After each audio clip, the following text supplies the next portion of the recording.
Hello, everyone. Hi, this is Pari, and today we are back again on this live talking all about healing. What is healing? Can we heal others? Is it even possible? Is it even right? What about karma? What about law of karma? And diving deep into the timeline healing, where we will talk about the goddess leadership retreat that is happening on October 13th to 17th at Dehradun, India. So let's talk all about healing today. So Radhika, welcome back here. Yesterday, it was a powerful kick-ass live. You talked all about dark goddess initiation because that is a big part of what we're going to do at the retreat. So just give a quick recap, and we'll dive into the healing part. Of course. So yesterday, basically, we went into meditation wherein there was a lot of clearing happening. It was a very simple meditation. Initially, we faced glitches also, but I think it was more about just coming to the fore within and seeing the shadows. So yesterday, we covered a lot about who our goddess really is, like how she is hated, shunned from the society. It is like all the secret parts of the goddesses that we are. All the parts that we are told to shut down, all the parts we're told to not see. So it was more about the shadow work, the deep inner work that we must do, and how it is not just a part of joke. It's serious work that every woman must take up. In fact, every man should take up as well. But I think if women start doing it, it is like, because a woman holds this planet, because she is the bearer of the womb. So, and not calling a woman a womb exactly, but just saying that that is our power. So it was more like how, when we hold that energy, hold that space collectively, how we can change and how we can move forward, and we can teach others to be. So that quote line was that we are all monkeys and we learn more from what we are seeing rather than what we are listening. Despite of the fact that I was speaking, but I still said that we learn through what we are seeing other people do. So it is like how we start acting, how we love ourselves is how we teach other to love ourselves too. So it was all about that. I covered a lot of things. Yes, it was very intense, like it's coming from somewhere, and I know that whoever needed to be there was there to watch it. Absolutely. You know what? We'll put the link here again. If people have missed it, please go back and watch that live because it talks a lot about the shadow work, the real work that is to be done for our ascension, for consciousness shift, for evolution, and leadership, to be out there, to be authentic, to harness your power. So today, I wanted to. I'm here all pumped up, Radhika, with adrenaline because I just went for a workout. I'm having my celery juice here, which is yummy, yummy, yummy. And the topic to talk about today is healing. What is healing? And healing is, for me, it's been a part of my life all my life. It's been a part where I have experienced very closely in terms of when I talk about healing, it is energy healing. I've seen my mother do it. I've seen people around me work with it, but I've never truly understood the science behind it until I started my own journey in it. So one of the things about healing is healing for me. I'm gonna, you know what? Before I say, I want to ask you, Radhika, what is healing for you? What is the definition of healing? uh, I can't really put it into words, to be very honest, because I always feel that human vocabulary is very short to describe such very intense bits that we experience in day-to-day life. I mean, if if so to speak, if we are aware and if we are conscious, our body is always healing itself. The kind of food that we put in, the kind of toxins that we breathe in every day, our body has a natural system of deleting it without even us doing anything. So I think being for me, healing is more about being in a state of gratitude of all that we are in our beingness, in our wholeness, as this human suit has been given to us. I think with that gratitude becomes comes that change of awareness here. You become so acutely aware of your existence. You become so acutely aware of all that you are and what you are here to do. that everything else comes to, like, because a lot of people feel that, oh my god, the energy healing is something bad. Oh my god, if something happens, and of course, a lot of people have a lot of even the healers themselves who practice healing have such misconceptions about energy healing. It pains my heart sometimes to see that, they don't want to go deeper in. So I think that state of awareness can bring a lot of change. And for me personally, I think healing is all about. Is all about awareness, is all about self love, and it's all about understanding that when you want to change, that change will happen, and not waiting for that change to come from someplace else. Of course, everyone can have a different perspective, but this is what I really didn't truly feel about it. Absolutely, absolutely. I think it's a great beginning of talking about what healing is.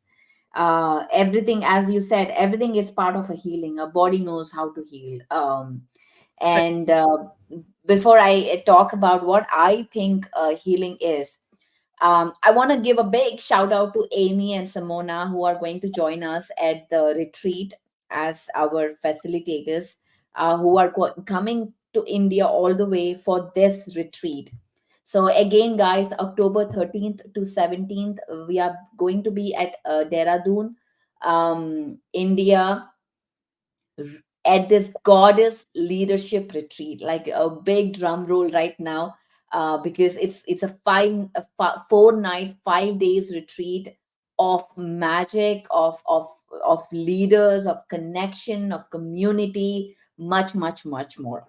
And this is a retreat about healing. Now for me, healing is all about connecting to the source, connecting to the truth. Any distortion that forms in that connection to you and your truth, to you and the source, creates a distortion, creates a block in whatever subtle body that is. Whether we have different subtle bodies, we are not just physical beings, we are not just matter beings, we are energy Correct. beings. And when we are energy beings, that subtle, that the concept of separateness, the concept of you and I, the concept of ego separating each other, creates a distortion, which in turn creates that block in these subtle bodies. And healing is all about getting back to your truth, getting back to that source energy, connecting to the source energy, and becoming that one being, that connected being. And that is healing for me. So healing is not just about, okay, I have a back pain and I need to heal something, but the back pain has a deep rooted complex system that goes back to your perception, your belief that you are alone, or you are different, or you are separate from everything around you. So healing is about getting back to your truth, getting back to your heart, getting back to your core. So there is a different types of healing. And then first thing is, there's a lot of emotion connected to the word healing. Whenever we talk about healing, there's I don't know, I don't want to, I don't believe in this, I don't believe in that. Some people say I don't believe in medicine, some people say I don't believe in energy work. There's a lot that comes together. Yes, see, our bodies are chemical as well. Our physical bodies are chemical, but they are the chemical, that is the physical representation. But at the back end, the operating system is energy blueprint. It is the information packets coming together. So so there we go. The definition, or the defining the healing, is anything, any distortion that disconnects you from the source, is where is the block that gets created. And healing is about clearing those distortions and connecting back to the source. That is healing for me. um then you know what, I'm gonna write the book about healing, and this will be the definition right there, Radhika, remember. and Yes. um, so now coming to, can we heal others? The second question: is it truly possible to heal others? What about all the healers out there who claim to be healing? Or let's talk about Reiki. Let's talk about, hands-on healing work or crystal work or anything. Let me make it very clear. There is a great law, a generalized law that works on earth like any other thing, is called law of non-interference. So I would love for Radhika to explain what is law of non-interference. So when you start seeing yourself as a mere observer in another's life, and especially the closest relations, being your partner, being your parents, being your children, being your best friends, the closest people you love dearly, that you would give your life for, when you learn, and I'm going to be as simple because I think spirituality means simplifying everything, so I'll go as simple as I can. When you realize that you must not become a part, like you must not become their emotions, but be an observer in their life. You can suggest but never advise. Advice, if asked, always give, but do not try to hover over their head that do it, do it, do it, do it, do it. Your dharma in anyone's life, or your part in anyone's life, is if you see they're falling, you can always go warn them. You can be there as a spectator, also someone who's there to support them when they need you, but not really go spoon feed them or hold their hand. Basically saying to not force feed your thoughts, your thinking, and how you feel about a situation to the other person. Not interfere. If the death has to come to them, it will come. We cannot stop it, we cannot hold it. If they must go, they will go. They decided for it. If that accident has to happen, and I'm talking about all the negative aspects because people have mostly fear about this. If they have to meet with that accident, it will happen. If that disease has to come, it will happen. Why? Because these are also experiences. Everything is a mere experience. We're all characters in this, on this big stage we call life. Yes, the emotions will come. We will feel grief, we will feel sadness, we will feel happiness. But the idea is to just feel them, because when we only feel them and let them go, we stop interfering in other people's life. We cannot interfere. We must completely be an observer. We must only observe. Only observe. I think that is what I understand from this aspect, and I would love to hear your perspective about this too. Absolutely. A great point Radhika has shared. Law of non-interference. Law of non-interference is like any other law that applies on this earth. It is about not interfering in anybody's life. It can be any being's life. We do not when we interfere, that is when the karma is created.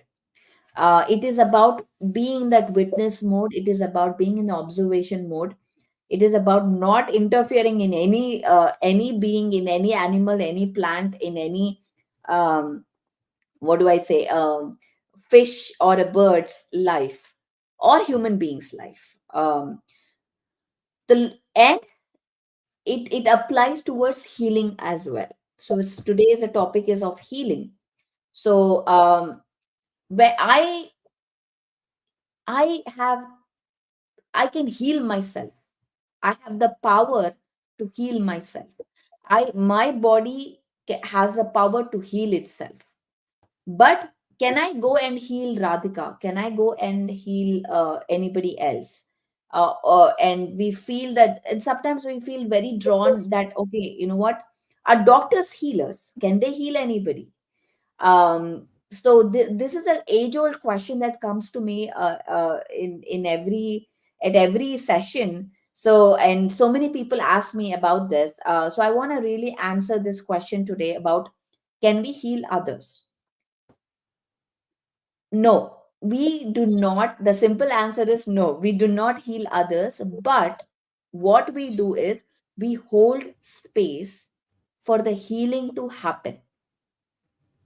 That is a practitioner. A practitioner knows how to tune into frequencies, how to activate a frequency for the healing to happen. For example, our heart, everything is frequency, everything is vibration. So And even our thoughts has a certain frequency, our beliefs has a certain frequency, our organs has a certain frequency, our heart, we say, the books say, the ancients say, the heart has the frequency of 528 hertz. Now this is the highest frequency, heart has the highest frequency. And when we bring in the thoughts that align with that frequency, the music that align with that music, the space that align with that music, that frequency, the healing, because of law of entrainment, again here, the healing happens. And here you go, my daughter is here. Good morning. um okay, I am live, sweetheart, I'll be right there. Okay, okay, thank you. Okay, this is a life of a mompreneur, that you have to do the work and take care of the kids and do everything, and you can do everything. And this is what Yes. we actually talk about at the leadership retreat also, how to do everything, and follow your purpose. So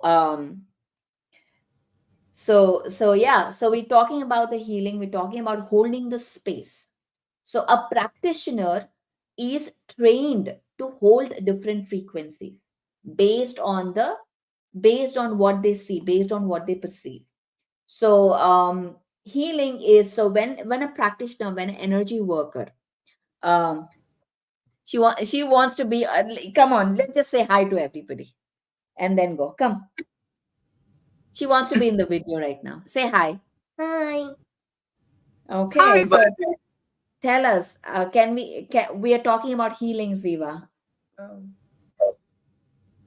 uh, Tell us about something about meditation. Um, you close your eyes. You close your eyes, yes. And what else? Um, cross your legs. Cross your legs. What else? Um, do this. Yes. Clasp your hands. Show properly. How do you clasp your hands? Okay. And then? Um, you do it for 10 minutes or 15. 10 minutes or 15. She's 6 years old. So, yeah. And, um, okay. Thank you so much. Go outside. Hi. I'll be coming. I'll sit here. Okay. Okay. So yeah, so she just taught us how to meditate. Uh, but so yeah, so holding the space, a practitioner, a trained practitioner knows how to hold the space. Now, back in the day, when even in energy medicine, we call this as energy medicine. Um, there were different techniques. So back in the day, when I grew up, what I saw was that when you're holding that channeling that energies, you tend to take up that energy, that frequency, and process it through you. And now in the whole new science of energy medicine, you don't do that anymore. So this is called there is sympathetic energy medicine and non-sympathetic. So we are doing the non-sympathetic, where we hold as a channel for that frequency and allow that energy to go ground into the earth, where mother earth is the biggest healer. So I do not hold any of what I am working on. So you know how to shield. Shielding is very important. You know how to work, protect your energies, so nothing outside of you affects you, or nothing of yours, because there can be your own trauma that can be reflected out there. There can be your own blocks that can come out. So how do you not allow that to happen, interfere?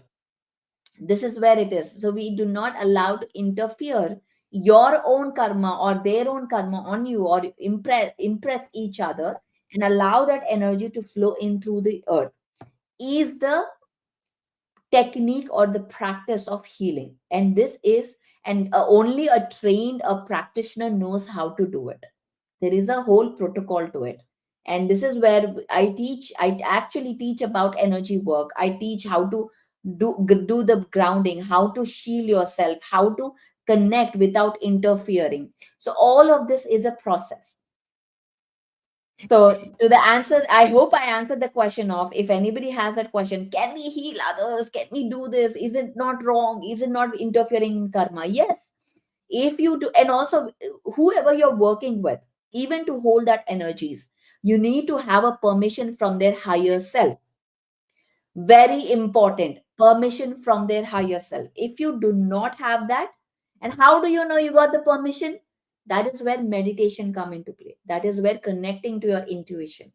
So meditation is the key foundation for this whole program. If you don't have meditation, then you have to first go back there, start with that, and then come to energy work. So yeah, so the we answered a, I guess, a very important question of, can we heal others? And now I would like to go into the topic of timeline healing. What is timeline healing? And this is a major part that we will be addressing at the workshop, at the retreat, both at Mount Shasta, if you're here listening. And I'm doing a retreat on July 18th, in just a month, July 18th, less than a month, 18 to 22nd, at Mount Shasta, California, where we have an intimate group of women coming together for again 4 nights and 5 days, working on one of the aspect what we will be doing is timeline healing. We have past lives, we have future lives. We have been on so many different planets. We are eternal travelers, and we are not this body. We are souls. We are that energy, the consciousness. And first is step is to understand that. And a great book for me that introduced that concept to me is Many Masters Many Lives by Brian Weiss. If you haven't read that book, please go ahead and read that book so you understand the concept of lives, past lives. And having that information is essential, crucial, because information is light. Light is information. When you hear something new, when you read something new, when you talk something new, a new light codes get activated within you because it's all in you. So information is light. So knowing about past lives exist gives you a whole new perspective in life. And even as a child, I loved that concept, and I just knew that it was true. There was no question about it. You just know it. And I think the children, when they listen, they know it. And we as adults, we brainwash them, we program them to thinking that is all nonsense. So timeline healing is about going into connecting with your past lives and future lives all together, and sending that resonance frequencies into the lifetimes, into the exact, because we are cyclic. If there is any trauma in life that happens exactly at the same time in cycles, it will get activated back in different lifetimes. This is called the cyclic pattern that happens. So in this present time awareness, if we don't heal it, if we don't heal it in the sense of, if we don't expand our consciousness, the information, it gets repeated. So when we heal at this moment, we heal the past and the future. Remember, time is an illusion, time doesn't exist. All your past lives, all your future lives are happening in the now moment. They're happening now, right now, as we are speaking. So if there is any in that cyclic pattern in the time, any traumatic event that happens, it affects your present, it affects your future. So working on your healing right now in this moment heals your generations, your future and past, and your past lives as well. So this is a very powerful concept and work that can remove those distortions that is holding you back. You are trying to achieve your goals as a leader. You're trying to move forward. You're trying to um, you know uh, go towards the success, impacting the world, but yet something is holding you back. And so many times I've sensed that this cyclic patterns that affect from lifetimes are the reason for that to happen. So when we step into this work, into this energy work, into this healing work, so first thing is we must remove all the negative connotation towards the word healing. When you say healing, do you feel anything in your body? Do you feel constricted? Do you feel like, oh, you're doing something not right? Or if you feel something, first thing is we need to clear that off, and then we start working towards energy work. So Radhika, ask me any questions. What do you think about this timeline and the importance of this in our goddess leadership retreat? Yes. So first thing is, I actually had a lot of questions, but I want to start by saying that how beautifully everything has been married to each other. Because when Pari told me the concept of timeline healing for the first time, I was like, wow, this is exactly, because if we talk about the dark goddess Kali, especially because yesterday we did Kali initiation as well. Kali in itself is the feminine counterpart of Kal, that is time, right? And we're doing timeline healing. So like Shiv is like the epithet of Kal himself. So that is why Kali is also called the consort, like the true soul flame of Shiv. That is. So when we're talking about it, everything is marrying each other, because when we start doing this shadow work, especially, it is all like when we go into the timeline healing after that, it's like, that something cyclic is going to break, because you know that when you start initiating, and the first thing to understand is nothing, any work that we are doing, healing, initiating, awakening, whatever it is, nothing external is happening, everything is internally happening. We are that, how beautifully Pari said that the light codes get activated within us, because it is all within us, it is nothing outside of us, everything is right here. So this particular timeline healing is where we are actually calling in time, we're calling Kal, we're calling time, and we're asking, because time is only existent on earth, there is no time beyond this time. But earth needs time, it needs time, because we need to be in a certain cyclic nature, otherwise we will lose ourselves in this human body. So when we call time, when we initiate time, when we awaken time within us, we start to see all the lives that we have lived, and all the lives that we will live in future, and everything amalgamates, and we start to see where the whole problem is, where the foundation is going wrong, and we can begin to heal from there, we can begin to change from there. So my question to you, Pari, today is that while we were speaking about Reiki, about so many other things, and it's like a I mean, today every subject on healing, every, whether it is Reiki, whether it is hands-on healing, whether it is anything at all, everything is evolving. Today, people are getting wiser. People are understanding a lot of things. My question is, why is there, where the healing part comes, do you think that that problem, the whole issue comes from the place because people start to get that ego, that I am doing the healing, I am such a great master, I am this and that. So do you think that ego plays a role, and if so, how can we tame it? Because it is like a demon coming to the fore. So how we can tame that ego demon? Because ego in itself is not a bad connotation, ego in itself is not bad. When we connect ego to identity, wherein I'm saying, okay, in this human form I am Radhika, she is Pari, and this is, there is the identity part, ego is fine. But where does it become the demon? So I really want you to throw some light on this. Well, it is definitely the ego. When we do something, when things, it is also the social conditioning, the collective programming Yeah. that comes into the way we treat doctors in the country like India.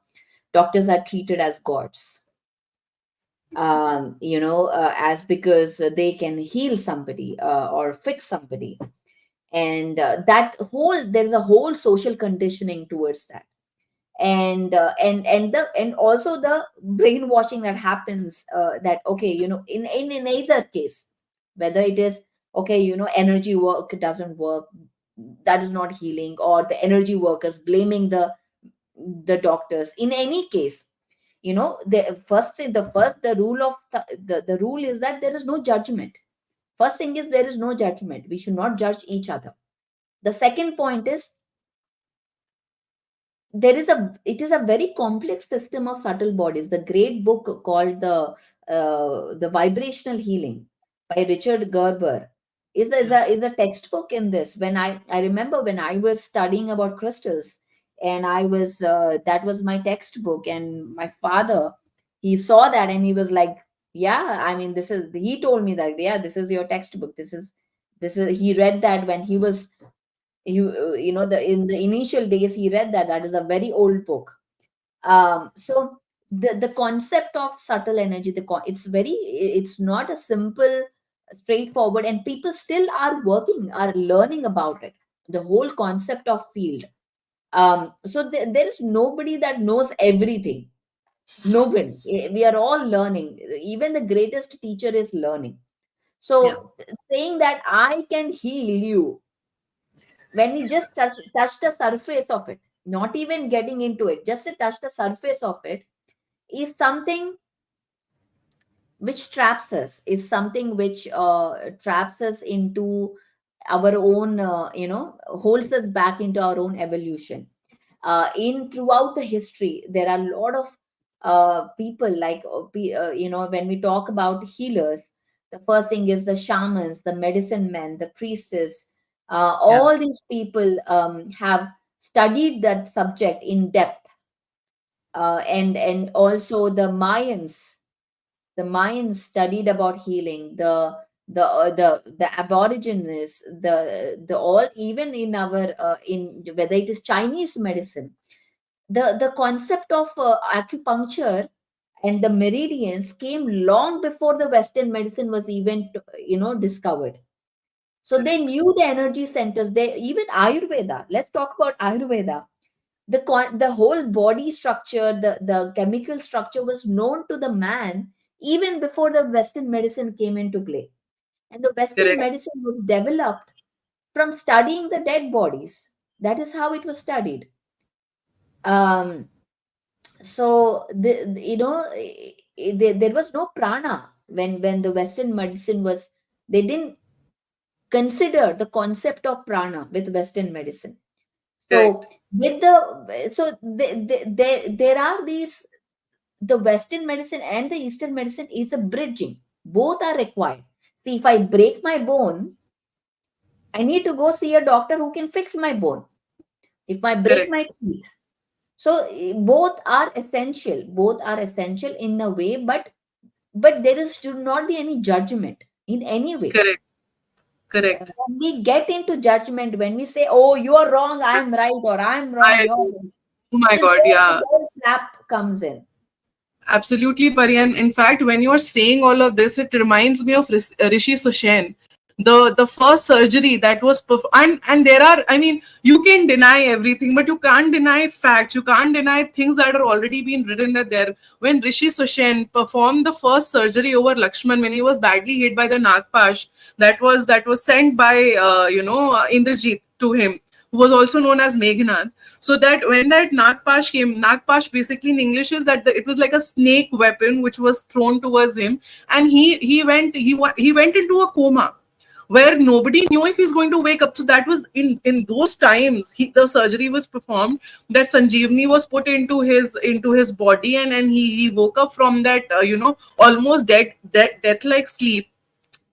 I mean, we know Rishi Sushen as the most of the or that sage as the most humble person ever. Like he was not, nowhere where his medicine has been studied. He said, "I am doing something. I am doing something." Yeah. He was like, "I am a like how we say, and I love how we say it, Paridhi. Like that I am but a medium. I am but a medium. I chose this path because I wanted to be of help.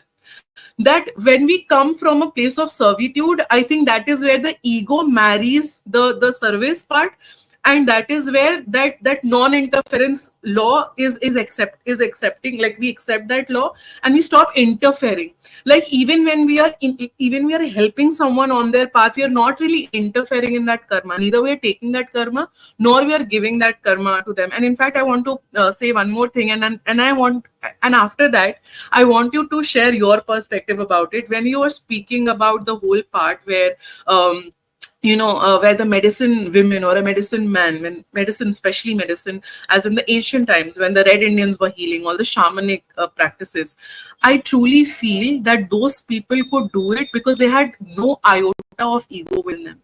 They were not going claiming to be something. In Yeah. fact, people got to know about them because they healed someone just randomly. It's like, okay, I can help you. There was this feeling of service. There was obviously that there was no social media, but even through word of mouth, they never asked the person to go and tell everyone, or like go and just drum around that, oh my god, there is a great sage out there and he or she can help you. People got to know because they were so humble. And I think today, day and date, like where we are all influencers and creators, oh my god. And I see people, I mean, practicing witches, and while they're doing very beautiful work, or the wizards for that matter, what I see is there's a lot of I will Yeah. do this in 21 days, I will do this in 40 days, you just come to me, you see. And while they're doing the work, of course, because they're very dedicated to the craft, they're dedicated to what they're doing, and I really, really, from bottom of my heart, I respect them. But I genuinely feel that touch of humanity, that touch of heart has gone. So I want your perspective on this, Paridhi, that how can we come out of this ego mind, that even though somewhere we have lot of love collectively for the people to be of help, to do that, but in this day and age of influencers and creators, that oh my god, everything should be on Instagram, they have to see, how do we come to that fact where we're also coming from a place of servitude? Yes, we have to sell ourselves, it's a different timeline altogether, but how to have that balance in life? And I this question, I think a lot of people ask you till, like, even today. So what do you say about this? Well, how do you come out of that part, that I am doing this? Is again, I think the biggest thing is service. When you get into the path of service, when you are meditating, for me, service is when you, whatever identity we have, you can be a big power person with power or status or whatever, the money, in terms of society. If you come into the path of service, of serving others, without expecting anything, without expecting anything in return, even if that can be like good karma, not expecting anything and doing it, brings that sense of humbleness, the sense of nothingness, and not taking oneself so seriously. We have to stop taking ourselves so seriously, that I Correct. am somebody. I'll just quickly share a concept that was shared in our leadership mastermind. Every Wednesday, we have a leadership mastermind that is hosted by me. It is a $33 membership fee, and that's it. You get a bunch of goodness in that. Um, Last week, before week, we had Amy actually come and speak about it, the four levels, which she beautifully explained. And once if you join in this Wednesday, you get the access to those videos. She talked about, first thing is, yeah, life is happening to me. Everything is happening to me. This is happening to me. That is happening to me. You are in that consciousness. The next consciousness is, life is happening by me. Then you learn about manifestation, you learn about law of attraction, and then you're like, okay, I am creating my life, I do this. So you come into, and also you feel a sense of, this was a great concept. I'm just summarizing it, what Amy has mentioned. The thing is, you still feel that pull and push of manifestation. Sometimes it's working, sometimes it's not. You're working hard, doing your affirmations, doing everything, and yet it is not working. So you're in Yes. that stage of, I am creating, or life is happening by me. And then the third one, which is, life is flowing through me. Oh, It is so flowing through me. Like, you then now surrender to the flow. Like, it is happening through me. I'm just a channel. It is happening through me. And you surrender to the flow, and allow the universe to work through you. That is the third. And the last one is, there is no me. There is no me. Like I am not there. I am everything. You are me. I am you. I am nobody, or I am everyone. So the consciousness, the true consciousness of no, being nobody, being Correct. nothing, and Yeah. being just a witness is the consciousness. So this was the path. This was so beautifully explained. I love this concept. And again, guys, leadership mastermind for all the leaders, aspiring leaders who want to up level them there and get into grooming, join us in. I'll put the link as well to join in. Is absolutely amazing. So this is what I'm going to tell you for that question you asked. How do we get out of that trap? Is understanding that at the point, like you get into that, I'm doing this, I'm doing that, but then you understand you're not there. There's no Correct. I there. It is flowing through you, and then and at the some point there is no you at all. Correct. Correct.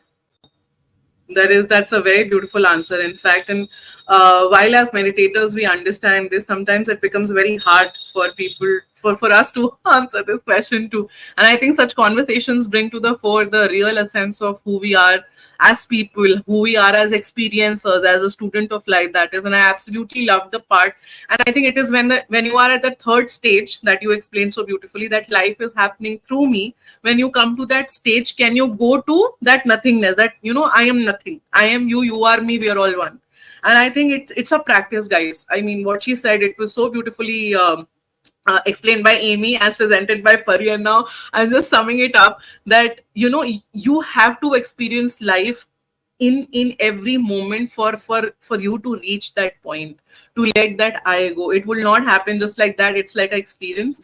And I would like to take this opportunity to just remind everyone that Pari and I are hosting. I am co-hosting with Pari. She's initiating this beautiful, beautiful, beautiful leadership retreat for all goddesses, which we have named as Sacred Goddess Leadership Retreat.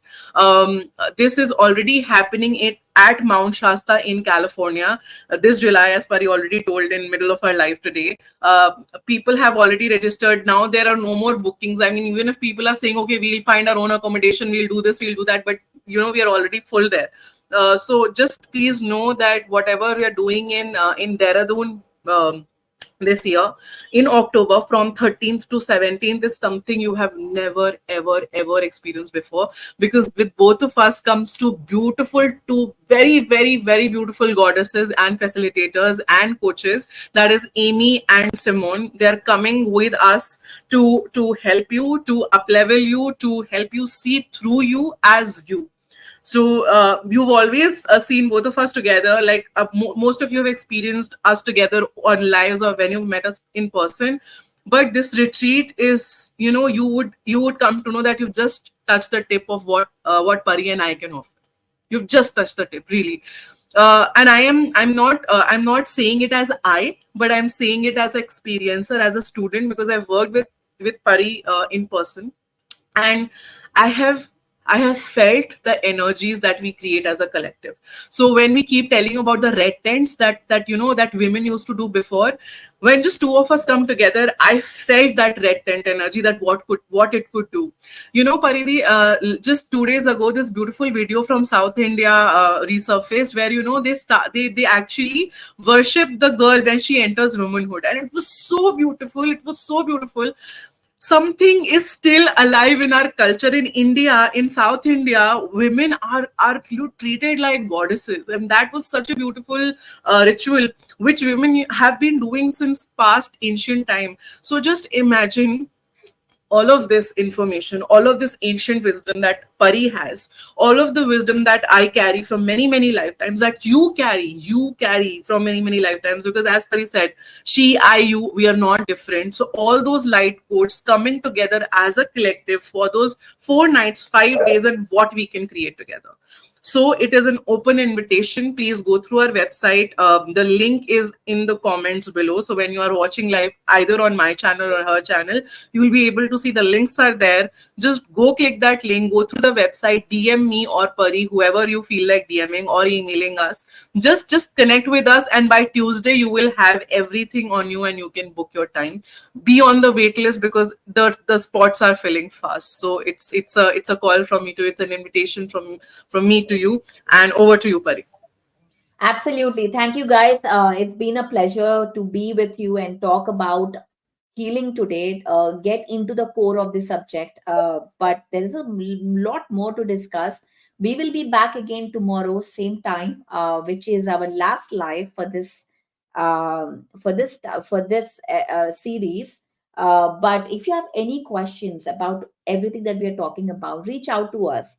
Ask questions. What is that you feel that you need more clarification, or if you need more information about the retreat, reach out to us, talk to us, and we can schedule some time to discuss if you have any questions. But again, thank you, Radhika, for this time and leading this session. And tomorrow again, we'll be back understanding about ancestral trauma, Yes. ancestral healing. So we dive deeper into ancestral, the generational healing. So really, really interesting topic again tomorrow. So thank you guys. Have a lovely, lovely weekend. Today's Sunday here. I mean, you guys are done there in India, and we'll see you again tomorrow, same time, 8:30 a.m. LA time, 9 p.m. Indian time. Thank you. Bye And, bye, guys. and before we say actual bye, I want to tell you that tomorrow I have the juiciest questions that I'm going to be asking Pari. So do not miss out that fire because she's going to be answering some very, very, very crazy questions. So yeah, just stay tuned with us and we'll see you tomorrow. Okay, bye guys.